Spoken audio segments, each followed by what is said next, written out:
अणुवर्त विद्यालय की ऑनलाइन कक्षा में सभी का स्वागत। आज हम कक्षा 12 के इतिहास में जो अपना पाठ चल रहा था सिंधु सभ्यता, उसकी चर्चा करेंगे। इतिहास की जानकारी के स्रोतों की चर्चा हमने पिछले वीडियो में कर ली, साहित्यिक स्रोत और पुरातात्विक स्रोत। आज हम बात करेंगे सिंधु सरस्वती सभ्यता की उपलब्धियाँ। सिंधु सरस्वती सभ्यता की उपलब्धियाँ, इनके बारे में चर्चा करेंगे। 1856 में लाहौर, जो वर्तमान में पाकिस्तान के अंदर स्थित है, वहाँ निर्माण कार्य चल रहा था। रेलवे लाइन की पटरियाँ बिछाई जा रही थी और पटरियाँ बिछाने के लिए वहाँ रोड़ियों की आवश्यकता पड़ी और पत्थर की कमी को देखते हुए पास के टीलों की खुदाई वहाँ शुरू कर दी। तो वहाँ ईंटें निकलने लगी। तो जो मजदूर काम कर रहे थे वहाँ, उन्हें ये समझ में नहीं आ रहा था कि ये क्या हो रहा है। तो बर्टन जो बंधु थे, जो दो भाई थे, इन्होंने इसकी सूचना 1856 में सरकार को दी और सरकार ने 1861 में भारतीय पुरातत्व संरक्षण विभाग की स्थापना की, कनिंघम के नेतृत्व में। अब यहाँ से एक महत्वपूर्ण प्रश्न बनता है अपने, भारतीय पुरातत्व विभाग की स्थापना कब और किसके नेतृत्व में की गई? तो भारतीय पुरातत्व विभाग की स्थापना 1861 में कनिंघम के नेतृत्व में की गई। कई बार ऐसे प्रश्न पूछे जाते हैं। और भारतीय पुरातत्व विभाग का पहला निर्देशक बनाया गया था, वो था जॉन मार्शल। कब बनाया गया था? 1904 में। तो दो प्रकार के प्रश्न है, एक जैसे प्रश्न है। एक बार मैं पुनः बता देता हूं। भारतीय पुरातत्व संरक्षण विभाग की स्थापना की गई थी 1861 में। किसके नेतृत्व में? कनिंघम के नेतृत्व में। और भारतीय पुरातत्व विभाग का निर्देशक जिसको बनाया गया था, वो था जॉन मार्शल। कब बनाया गया? 1904 में बनाया गया था। तो दोनों प्रश्नों को याद रखना है। उसके बाद देखिए 1921 में दयाराम साहनी नामक व्यक्ति ने हड़प्पा स्थल का उत्खनन किया, हड़प्पा सभ्यता की खोज की। कब की? 1921 में। दयाराम साहनी। इसके अंदर एक आप और नया जोड़ लीजिए। कहाँ की? किस नदी के तट पे की? रावी नदी के तट पे की गई। सिंधु सरस्वती सभ्यता में सबसे पहले हड़प्पा स्थल का उत्खनन हुआ, इसीलिए इसको हड़प्पा सभ्यता भी कहा जाता है। तो 1921 में दयाराम साहनी ने रावी नदी के तट पे हड़प्पा स्थल का उत्खनन किया। उसके बाद 1922 में मोहनजोदड़ो का उत्खनन किया गया। किसके नेतृत्व में? राखलदास बनर्जी, जिसको हम आर.डी. बनर्जी के नाम से भी इतिहास में ये जाने जाते हैं। तो राखलदास बनर्जी ने 1922 में मोहनजोदड़ो का उत्खनन किया। किस नदी के तट पे? सिंधु नदी के तट पे। और ये दोनों ही स्थल, हड़प्पा और मोहनजोदड़ो, ये दोनों स्थल वर्तमान में पाकिस्तान के अंदर स्थित है। हड़प्पा की खोज सबसे पहले हुई, इसलिए इसे हड़प्पा सभ्यता कहा गया। प्रारंभ में सिंधु घाटी सभ्यता भी इसको कहा गया, लेकिन अब जो जानकारी मिल रही है उसके अनुसार सभ्यता का महत्वपूर्ण सर्वाधिक भौगोलिक और सांस्कृतिक विस्तार हमें पंजाब, हरियाणा, राजस्थान, गुजरात के अंदर भी मिलते हैं। गुजरात के अंदर सबसे ज़्यादा सिंधु सरस्वती सभ्यता के हमें साक्ष्य मिले हैं। कुछ हरियाणा में मिले, कुछ पंजाब में मिले। तो आगे बढ़ते हैं हम। गुजरात के अंदर कई ऐसे स्थल हैं, धोलावीरा, लोथल। ये देखिए कुछ आंकड़े यहाँ दिखाए गए हैं। सिंधु सरस्वती सभ्यता में जो अभी तक जितने स्थल खोजे गए हैं, उनमें से 917 स्थल वो है भारत के अंदर। 481 स्थल पाकिस्तान के अंदर स्थित है, 2 अफगानिस्तान के अंदर है। मुख्यतः हम इतना याद रखेंगे, 917 भारत में, 481 पाकिस्तान में और 2 अफगानिस्तान में, यानी ज़्यादा स्थल भारत में है अवस्थित है। सिंधु सरस्वती का जो विस्तार है, सिंधु सरस्वती का जो विस्तार है वो कितना है, पश्चिम से पूर्व, पश्चिम से यहाँ से यहाँ पूर्व तक है वो है 1600 किलोमीटर, उत्तर से दक्षिण 1400 किलोमीटर। इसका पूर्ण विस्तार आप ऐसे भी जान सकते हो, जैसे भारत का उत्तर से दक्षिण का जो विस्तार है 3314, पूर्व से पश्चिम 2933, उसी प्रकार हम इसको याद रख सकते हैं कि पश्चिम से पूर्व 1600 और आपके उत्तर से दक्षिण 1400 किम। तो इनमें कई सभ्यताएं मिली है, जैसे अपने राजस्थान का नाम आ रहा है इसमें, राजस्थान में कालीबंगा जो हनुमानगढ़ के अंदर अवस्थित है, कालीबंगा, पीलीबंगा, ये सभ्यताएं भी हमें मिली है। सबसे ज्यादा, जैसे मैं चर्चा कर रहा था आपके, सबसे ज्यादा स्थल मिले हैं आपके रंगपुर, ये गुजरात के अंदर, उसमें रंगपुर, धोलावीरा, प्रभास पाटम, खंबात की खाड़ी, और महाराष्ट्र में भी देमावाद, जहाँ रथ की आकृति मिले हैं। यहाँ से कई बार प्रश्न भी पूछा जाता है, रथ की आकृति के साक्ष्य कहाँ से मिले हैं, तो महाराष्ट्र देमावाद सभ्यता से इसके रथ की आकृति के हमें साक्ष्य मिले हैं। उसके बाद आता है सरस्वती नदी। वर्तमान में ये नदी लुप्त हो चुकी है। घग्गर जो नदी है उसी को कुछ विद्वान कह रहे हैं कि यही नदी प्राचीन काल में सरस्वती नदी थी। तो सिंधु सरस्वती जो नदी है, सिंधु सरस्वती सभ्यता की, उसकी सहायक नदियों में क्षेत्र में लगभग 40 बस्तियां उस समय रही थी।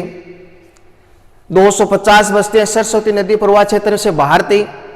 250 जो बस्तियां थी वो सरस्वती नदी प्रवाह क्षेत्र से बाहर थी।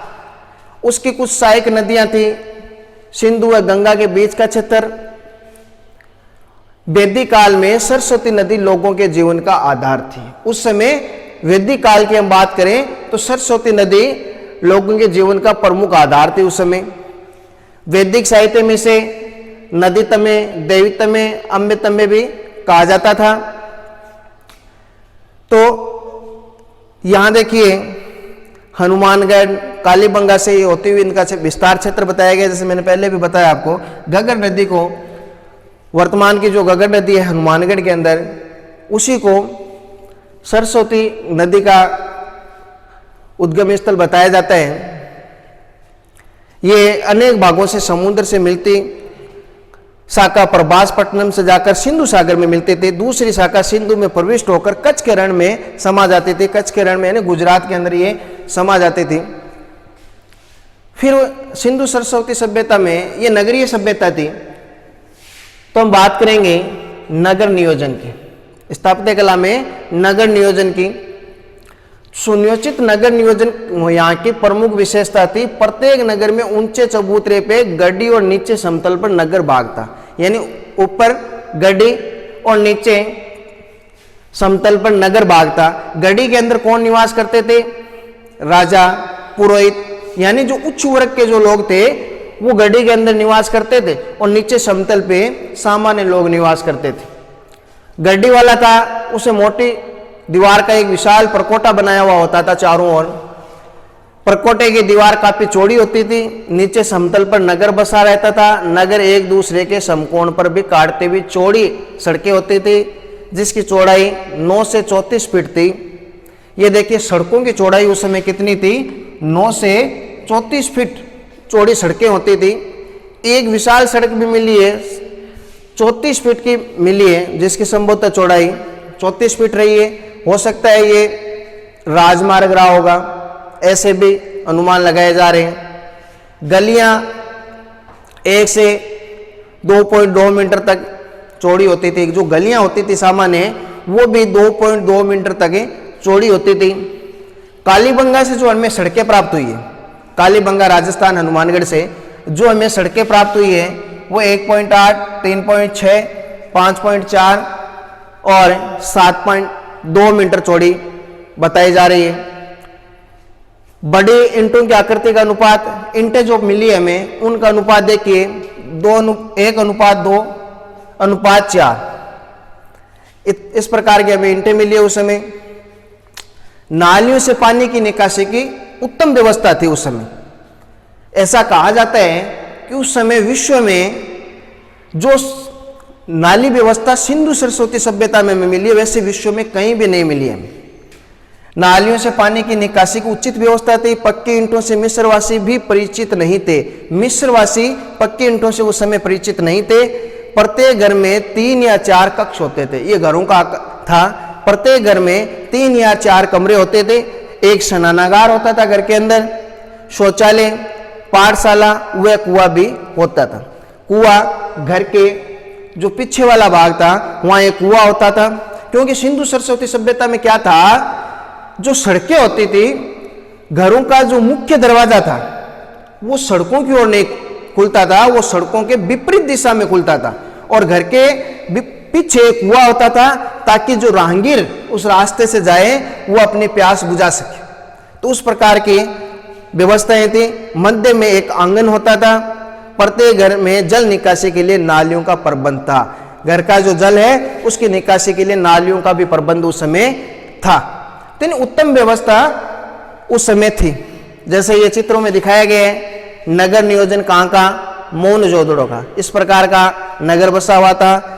जल निकासी, लोथल की जो नालियां दिखाई गई है, ये हमें लोथल गुजरात की जो सभ्यता है, नालियों को दिखाया गया है। कुआं, नाली एवं स्नानागार जो हमें हड़प्पा से मिला है, उसका ये चित्र दिखाया गया है। देखो, जैसे मैंने पहले भी चर्चा की थी, प्राचीन सभ्यता जल निकासी की जितनी सुंदर व्यवस्था सरस्वती सभ्यता में थी, उतनी विश्व में कहीं नहीं थी, कहीं नहीं मिलती हमें। घरों के पानी की निकास नालियों से होता था और नालियों के माध्यम से गंदे पानी को नगर से बाहर निकाला जाता था। बड़ी नालियां ऊपर से ढकी हुई होती थी और नालियों को जोड़ने पर प्लास्टर और मिट्टी और जिप्सम और चूने का प्रयोग उस समय किया जाता था।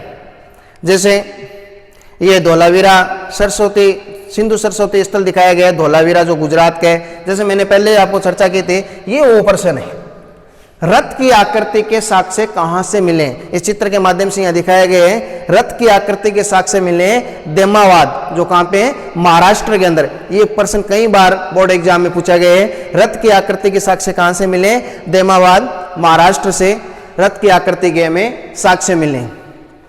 आगे हम बढ़ते हैं तो आता है, जैसे एक ये दिखाया गया है, लोथल का विशाल गोदीवाड़ा, जिसको डाकयार्ड भी कहा जाता है। ये प्रश्न कई बार पूछा गया है। डाकयार्ड कहां से मिला है, लोथल, लोथल की सभ्यता यानी गुजरात में। विशाल स्नानागार मोहनजोदड़ो की सभ्यता से मिला है। ये प्रश्न भी कई बार पूछा गया है। विशाल स्नानागार के साक्ष्य कहां से मिले, मोहनजोदड़ो से। फिर उसके बाद हम बात करते हैं, विशाल स्नानागार कहां से मिला, मोहनजोदड़ो से। मोहनजोदड़ो का ये महत्वपूर्ण भवन, जिसका आकार देखिए कितना था, कितना लंबा चौड़ा था। 39 फीट ये लंबा था, 23 फीट ये चौड़ा था और 8 फीट ये गहरा था। इसमें ईंटों की सीढ़ियां थी, 3 तरफ बरामदे थे। उसके अंदर जाने के लिए ईंटों की सीढ़ियां भी बनी हुई थी, 3 तरफ बरामदे भी बने हुए थे। फर्श व दीवारों पर ईंटों का प्रयोग किया गया था। एक कुएं के भी अवशेष मिले हैं पास में। संभवतः उस स्नानागार के अंदर जो जल था उस कुएं से लिया जाता था। जो जल का एक मुख्य स्रोत था कुआं। उत्तर की ओर छोटे छोटे आकार के स्नानागार भी मिले। अब देखिए यहाँ ध्यान, एक प्रश्न बनता है 1 नंबर का यहाँ से, कि विशाल स्नानागार के साक्ष्य कहाँ से मिले, तो विशाल स्नानागार के साक्ष्य मिले हमें मोहनजोदड़ो से। और कोई प्रश्न नहीं बनता, एक प्रश्न बनता है विशाल स्नानागार के साक्ष्य हमें मोहनजोदड़ो की सभ्यता से प्राप्त हुए। उसके बाद अन्नानागार, तो विशाल अन्नानागार भी हमें कहाँ से मिले, मोहनजोदड़ो से मिले।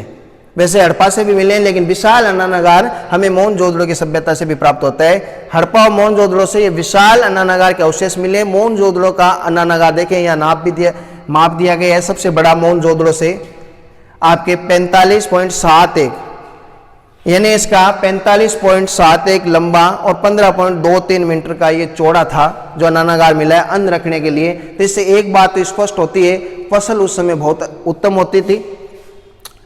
2 खंडों में विभाजित हड़प्पा के अनानगार के क्षेत्र पर, ये हड़प्पा का, ये तो देखिए मौन जोदड़ों का आकार दिया गया है। हड़प्पा का 55 बाई 23 मीटर का यह अनानागार मिला है, जो पानी से बचाव हेतु ऊंचे चबूतरे पे बनाया होता था।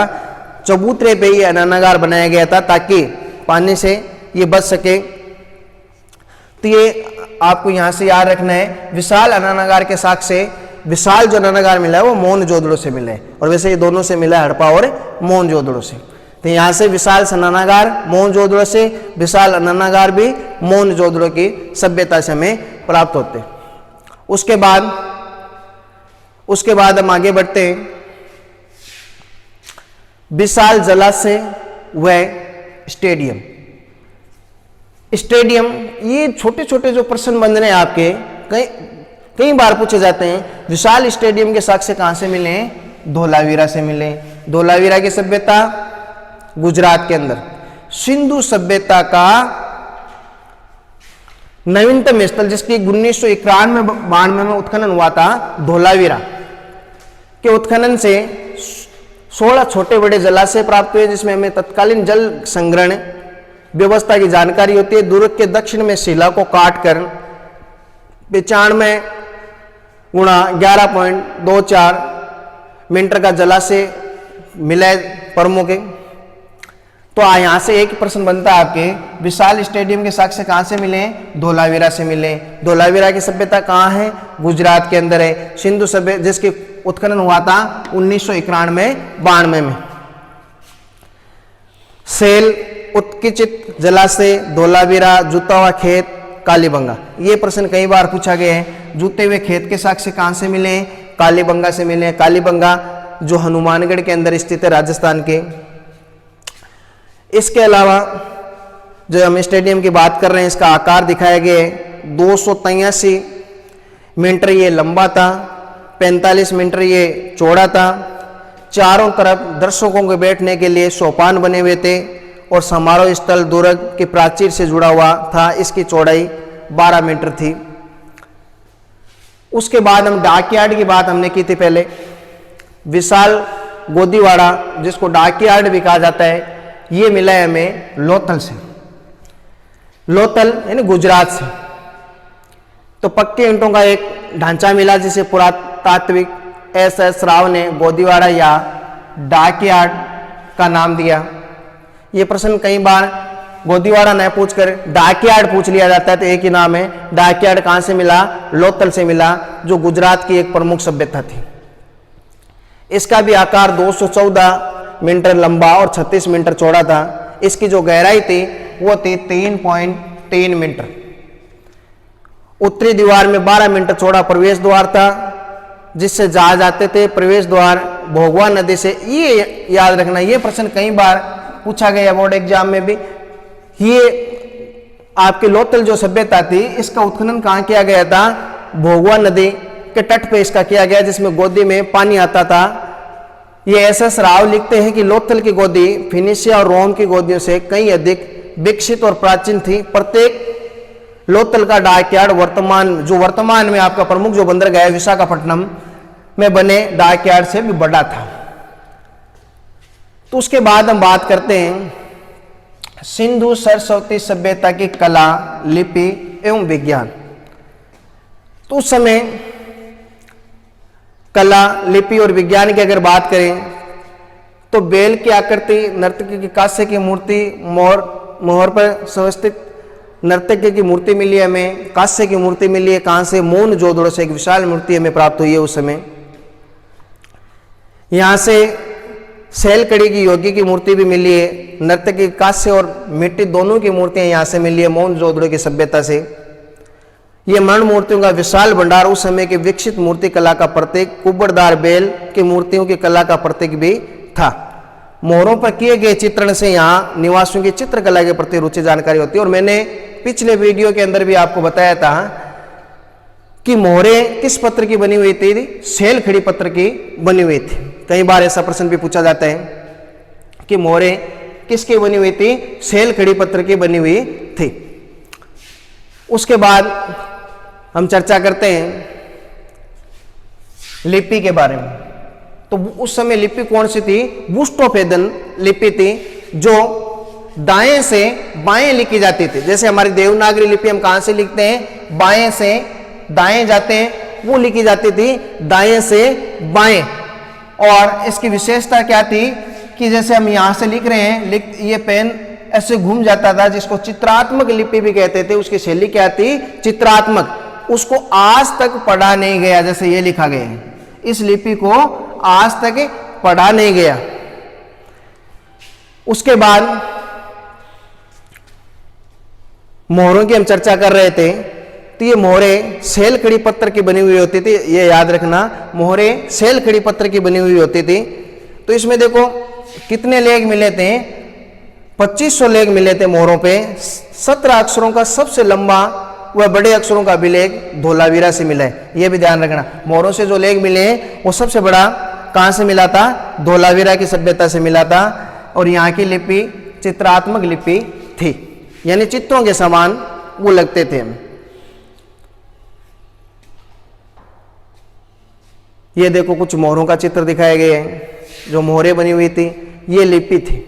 ये जो आपको चित्र से दिखाई दे रहे हैं, ये उस समय की लिपि थी।